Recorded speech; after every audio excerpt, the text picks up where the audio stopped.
Welcome back to sports Pakistan. मैं हूं अहमद बजमी, मेरे साथ मौजूद है सामा रियाज। तो जनाब 19 तारीख करीब है, आज हो गई है 16 फरवरी और 19 को चैंपियंस ट्रॉफी का आगाज़ होने जा रहा है पाकिस्तान कराची से, जहां पर होगी जी पाकिस्तान और न्यूजीलैंड आमने सामने। सामा भाई बड़ी खबर है, पाकिस्तान के लिए खुशखबरी है, लेकिन स्क्वाड को देख के लग नहीं रहा कि हमारे लिए खुशखबरी है।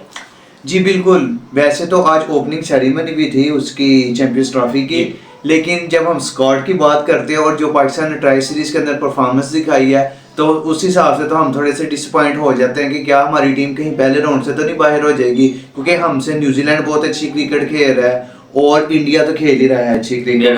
तो इनको देखते हुए जब हम अपनी टीम का कंपैरिजन करते हैं तो अहमद साहब मुझे तो न्यूजीलैंड और इंडिया जाती हुई नजर आ रही है सेमीफाइनल में, अगर पाकिस्तान ने यही कारकर्दगी दिखाई। ऐसे है, जब एक चीज़ मुझे बार बार खटक रही है यार, मोहम्मद रिजवान जैसा इंटेलेक्चुअल कैप्टन जो इतना एक्टिव है, इतना अग्रेसिव है, उसने ये फैसला ले कैसे लिया जहाँ पे आपको पता है ड्यू फैक्टर है 353 हमने चेज किया ड्यू की वजह से, सिर्फ क्योंकि ग्रिप ना हो रहा, बॉल ना टर्न हो रहा है, इसलिए हमने चेज कर दिया 3 आउट होने के बावजूद, इसलिए हमने 350 प्लस चेज किया।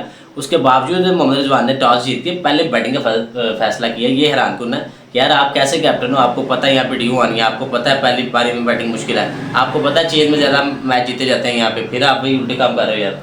जी बिल्कुल, रिजवान ने जब वो टॉस जीत के पहले बैटिंग करने का फैसला किया था तो कुछ अजीब सा रिजवान ने वो डिसीजन लिया था जिसकी किसी को भी समझ नहीं आई, कि जहाँ पे इजीली चेज हो रहा था, जब आप पिछले मैच में 350 प्लस चेज करके आए हो, कॉन्फिडेंस लेके आ रहे हो, और वो भी हमने सेकंड बारी में चेज किया और सेकंड बारी में चेज करना जरा आसान हो जाता है ड्यू की वजह से, लेकिन वहाँ पे रिजवान ने पता नहीं कैसा डिसीजन लिया जिसकी वजह से अहमद साहब हम 50% मैच तो उधर ही हार गए थे, 90% आ चुके थे, क्योंकि डिसीजन ही उसने गलत ले लिया था ना रिजवान ने, और जिसकी वजह से जब हमारी बैटिंग करने आई तो एज यूजुअल हमारी बैटिंग कोलैप्स हुई, बैक टू बैक विकेट्स गिरी, और जिसकी वजह से पाकिस्तान ने 242 रन बनाया और जो कि न्यूजीलैंड ने बासानी है मसाब होते हैं 5 ओवर में खत्म कर लिया मैच, बासानी मैच। और उसके बाद ये एक और चीज़ ऐड करूंगा मैं इसमें कि अभी ये न्यूजीलैंड की 100% बॉलिंग नहीं है भाई, इसमें फर्गूसन नहीं है और एक और बॉलर था, मुझे उनका नाम भूल गया, वो भी नहीं है भाई। अभी फर्गूसन आएगा, आपको एडम मिलने नहीं है। 140 की पेस से जब आपको कॉम्सर मारेगा ना आपके बाबर को, आपके रिजवान को, तो ये अनकंफर्टेबल, स्पेशली साउथ जो शॉर्ट बॉल पे बड़ा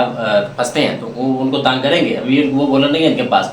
और उसके बाद ये था आपका फाइनल मैच, ये ट्राई करने वाला मैच नहीं था, ट्राई वाला मैच था पहला, आपने करना तो वहाँ ट्राई करते। और दूसरी चीज़ ये कि इसमें जो आपके साउथ है वन डाउन, वो भी कंफर्टेबल नहीं है वहाँ पे, यहाँ ट्राई वाला मैच नहीं था, यहाँ पे आपको कॉन्फ्रेंस चाहिए था। वैसे अहमद साहब मैं इधर आपकी बात काट रहा हूँ, सॉरी, लेकिन मुझे लगता है बाबर आजम को वन डाउन ही आना चाहिए, क्योंकि बाबर आजम ने जो जितनी भी ओडीआई में परफॉर्मेंसेस दिखाई हैं वो उसने वन डाउन पे आके दिखाई हैं, और उसके 95% रन भी वन डाउन के ऊपर ही है, लेकिन बाबर को शूट वन डाउन ही करता है मेरे हिसाब से। ओपनिंग मेरे हिसाब से साउथ स्किल से करवा लें, वो कौन सा टिक रहा है इतना लंबा छोड़ा जी, क्योंकि साउथ वैसे भी तो आउट हो रहे हैं ना, तो अगर वो शुरू के अंदर भी आउट हो जाएंगे, चलो बाद में एक बाबर आके नहीं को ये है कि पहले 10 और 2 फील्डर बाहर होते हैं, को फायदा उठा हो सकता है, थोड़ा अग्रेसिव भी कोटा की तरफ से करते रहे हैं, वो थोड़ा अग्रेसिव खेल के चलो हो सकता है कुछ ना कुछ फायदा आ जाए।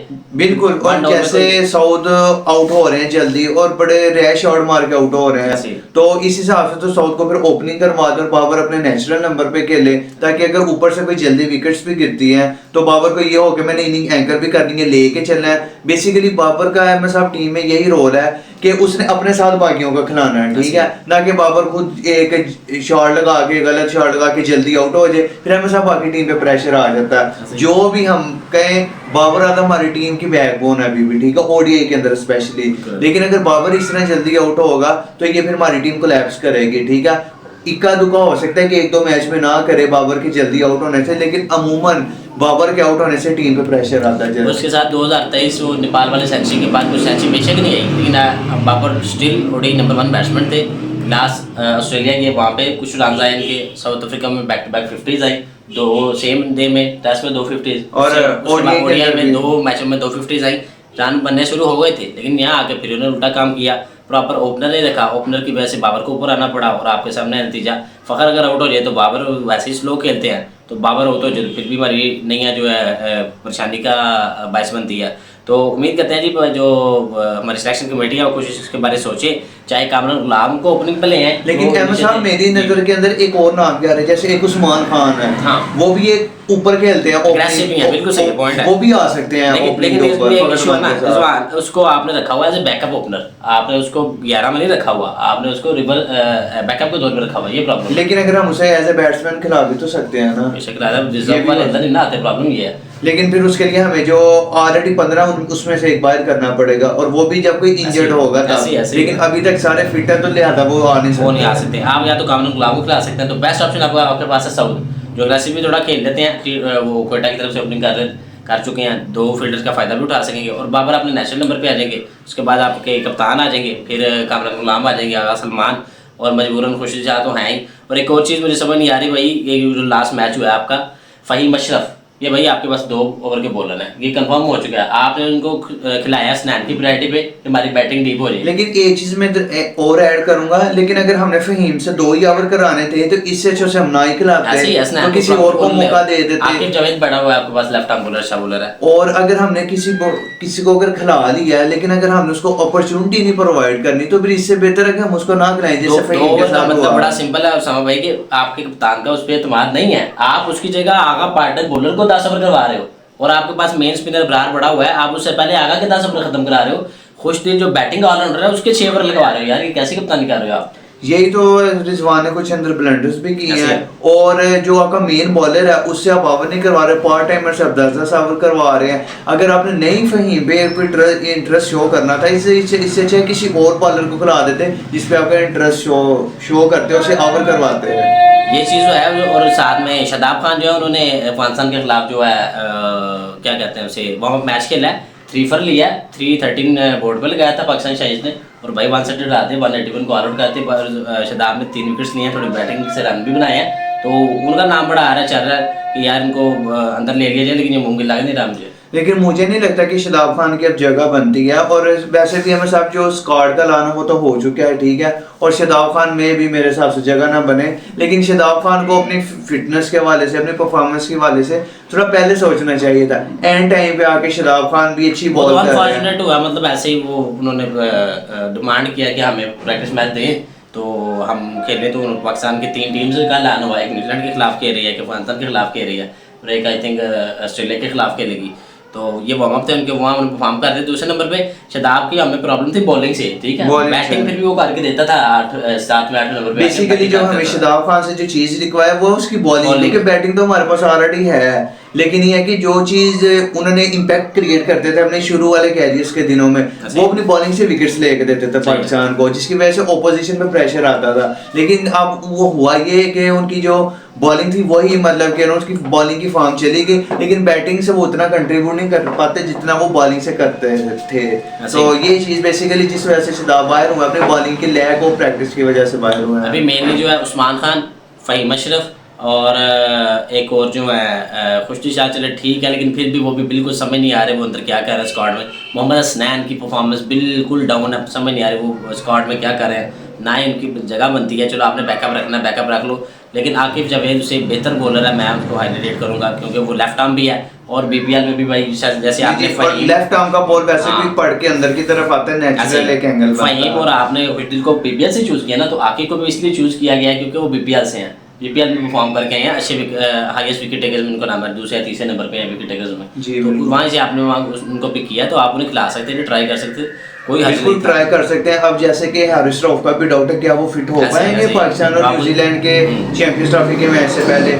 अगर वो नहीं फिट हो पाते तो फिर एमएस साहब हमें ये सोचने की जरूरत है कि हमें जो हमारे पास स्क्वाड रिक्वायर है उसके अंदर से हम किस प्लेयर को सिलेक्ट कर सकते हैं इंपॉर्टेंट मैच में, तो ये चीज देखने वाली है। ये चैंपियंस ट्रॉफी ऐसी है, एक मैच हारो तो आप दूसरे पे रिलाई करो, बड़ा सिंपल सा सिनेरियो है, पहले 2 जीतो और तीसरे पे जो भी हो वो बाद में देखिए, पहले 2 तो आपने जीतने हैं, उसके बाद अगर वो हारते हो तो आपकी लग गई। अहमद साहब हमें जो 2 बड़े मैच है उसमें से एक लाजमी जीतना, अगर हमने सेमीफाइनल में क्वालिफाई करना है, तो न्यूजीलैंड या इंडिया में से किसी एक को हराना पड़ेगा, और बांग्लादेश को तो हराना पड़ेगा।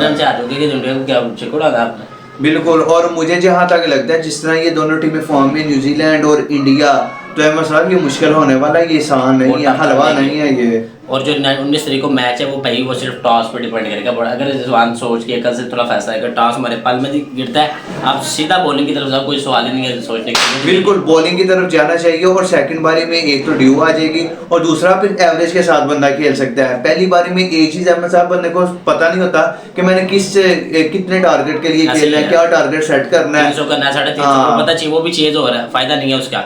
अभी जो हमारे स्क्वाड में फ़हीम अशरफ भाई रिप्लेस करके बड़ा बहुत अच्छा एक्सपीरियंस आना चाहिए। दूसरे नंबर पे आपका उस्मान खान भाई हो, एक प्रॉपर ओपनर, चाहे वो इमामुल हक हो या कोई भी डोमेस्टिक से भी उठा सकता है, लेकिन इमाम मेरे हिसाब से इमाम को आ बेस्ट जाना, ऑप्शन क्योंकि इमाम पाकिस्तान की पिचेस के ऊपर तो फिर भी Flat अच्छा ही pitches है, खेलता हाँ, है, सही है। लेकिन एटलीस्ट 90 के स्ट्राइक रेट से तो फिर भी खेलता है, अक्सर 100 के स्ट्राइक रेट से भी खेल लेता है, लेकिन वो एक बेस्ट ऑप्शन है हमारे लिए, एक्सपीरियंस भी अगर है आपने उसका। फास्ट बॉलिंग ऑलराउंडर लेना तो भाई आमिर जमाल से आपके पास ऑप्शन नहीं है इस वक्त मौजूद, जो आपके पास अवेलेबिलिटीज हैं। आमिर जमाल से आपके पास ऑप्शन नहीं है, 140 की स्पीड से बॉल भी डालता है, ओवर भी 5 से 6 कर देता है, तो कहीं ना कहीं बैटिंग कर देगा, ठीक है वो फ्लॉप हुआ है, वो बाकी बंदे भी तो फ्लॉप ही है ना, खुशदिल भी फ्लॉप है, फ़हीम से बॉलिंग ही नहीं हो रही माशाल्लाह, 120 25 30 की वो स्पीड से बॉल डाल रहा है, 2 ओवर आप करवा रहे हो, उसके बाद वो उसको आप बाहर बिठा रहे हो।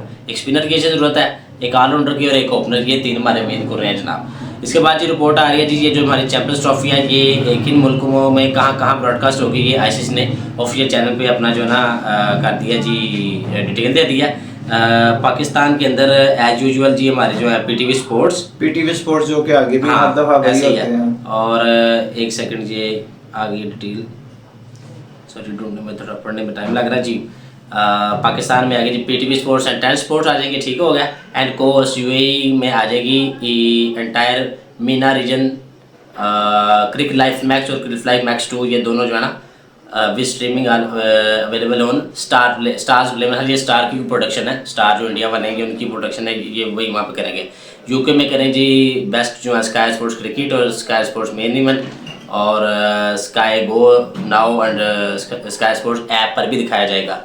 North America USA Canada sky sports England के अंदर दिखाया जाएगा ना, स्काई स्पोर्ट्स इंग्लैंड का इंग्लैंड हाँ, ये नॉर्थ अमेरिका और यूएसए और कनाडा में जो है ना क्रिकेट बस दिखाएगा हिंदी कवरेज के लिए, और ESPN कैरिबियन टीवी पे और ESPN कैरिबियन ऐप भी अवेलेबल है। उसके बाद आ जाता है न्यूजीलैंड में स्काई स्पोर्ट्स न्यूजीलैंड आ जाएगा जी, और उसके बाद आ जाएगा जी अपना साउथ अफ्रीका में भी लोग शायद दिखाए हैं, हाँ ये डिटेल आ रही है। बांग्लादेश में आ जाएगा जी नागोरिक टीवी एंड टी स्पोर्ट्स आ जाएगा। इसके बाद आगे जाएगा जी हमारा अफगानिस्तान में आ रहा है जी ATN महाराजा टीवी इन श्रीलंका, सॉरी अफगानिस्तान में है ATN और महाराजा टीवी श्रीलंका में, ठीक हो गया जी। और बाकी डिटेल जो है आईसीसी की वेबसाइट पे मिल जाएंगी, अगर कोई अदर है तो वो उसके भी आ जाएगा। ये आपके पास आ गया साउथ अफ्रीका में आ गया जी सुपर स्पोर्ट ऐप आ गया जी इसके लिए साउथ अफ्रीका के लिए, ठीक हो गया जी। ये आ गया आपकी लाइव स्ट्रीमिंग की स्पोर्ट्स। उसके बाद जो रिपोर्ट आ रही है जी हमारे one and only highest run getter best average batter Babar Azam, जिन्होंने जी माइलस्टोन अचीव किया था लास्टली मैच में, जब उन्होंने चौका मारा, स्टक हो गए थे वो 6000 रन पूरे करने के लिए, 3 डॉट्स के बाद कवर ड्राइव के साथ चौका मार के 6000 रन मुकम्मल किए ओडीआई क्रिकेट में, और तमाम इस हिस्ट्री के तमाम बैट्समैन को पीछे छोड़ के फास्टेस्ट में आ गए हैं, क्योंकि वो उनकी एवरेज थोड़ी सी बेहतर है आमला की, इसलिए वो पहले नंबर पे आ गए हैं। आमला की एवरेज थोड़ी सी कम है, 53 की या 52 की है, और बाबर की 55 की एवरेज है। 123 इनिंग सेम आमला के बराबर है, लेकिन एवरेज थोड़ी बेहतर है इसलिए ऊपर आ गए। तो ये जी अच्छा माइलस्टोन है, ये पर्सनल माइलस्टोन है, इसे अल्लाह खैर करे। पाकिस्तान को तो भाई जी जी बिल्कुल, बाबर आजम को लिए एक कांग्रेचुलेशंस की बात, उन्होंने 6000 ओडीआई में रन अपने कंप्लीट किए और वो भी फास्टेस्ट। लेकिन अहमद साहब अब बाबर आजम को जिस स्टेज पे आ गए ना, अब उनको ना मैच विनिंग इम्पैक्ट क्रिएट करना चाहिए, क्योंकि वो टीम के एक सीनियर प्लेयर है, और बाबर आजम के साथ भी ज्यादती है, क्योंकि जो उनका नेचुरल नंबर है उस पे खिलाने के बजाय उनको ओपनिंग पर ट्राई कर रहे हैं। अभी हो रहा है ना, अभी ये 4-5 मैच से हो रहा है ना, 5 साल से वो अपने नेचुरल पे पहले 1 साल ओपनिंग किया उन्होंने, फिर इमाम आए तो डाउन पे चले गए, 17 में इमाम है, 16 में स्टार्ट किया उन्होंने, 4 पे फिर डायरेक्ट ओपन पे उनको लिया जब उन्होंने 250 की।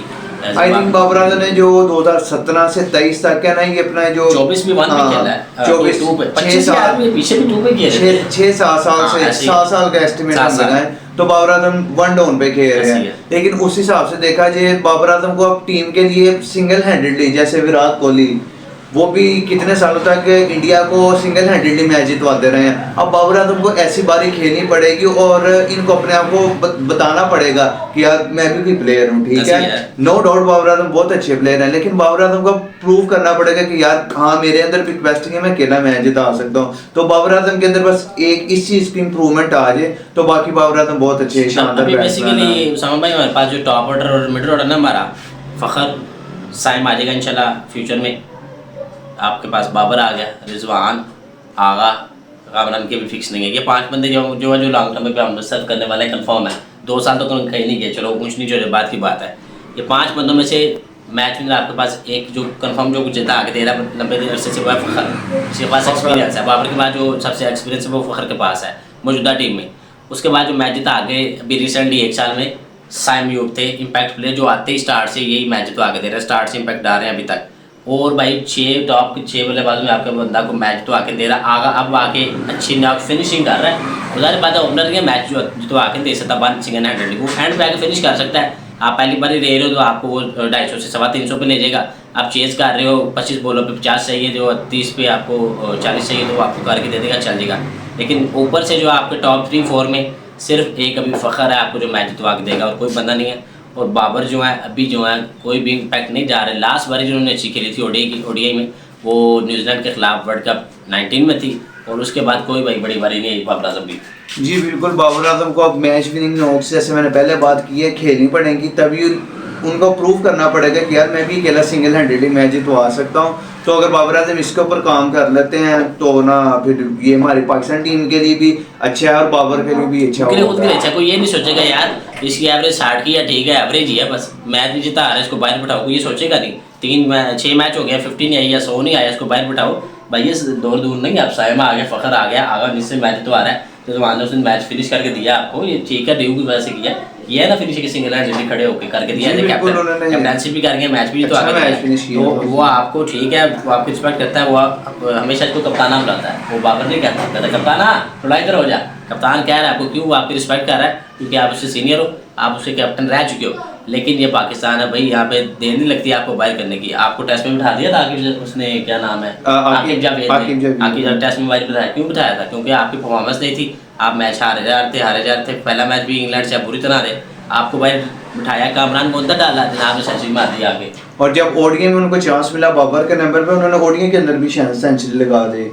बाबर के नंबर पे तो नहीं मिला, अच्छा बाबर के साथ, हाँ जी सही हो गया, यानी वो परफॉर्मेंस दे रहे हैं तो भाई यहाँ पे आपको देनी लगेगी। आपको टाटा बाबर कहते हैं, एवरेज को कोई नहीं देखेगा आगे फ्यूचर में, जो अभी राइज हो रहा है ना।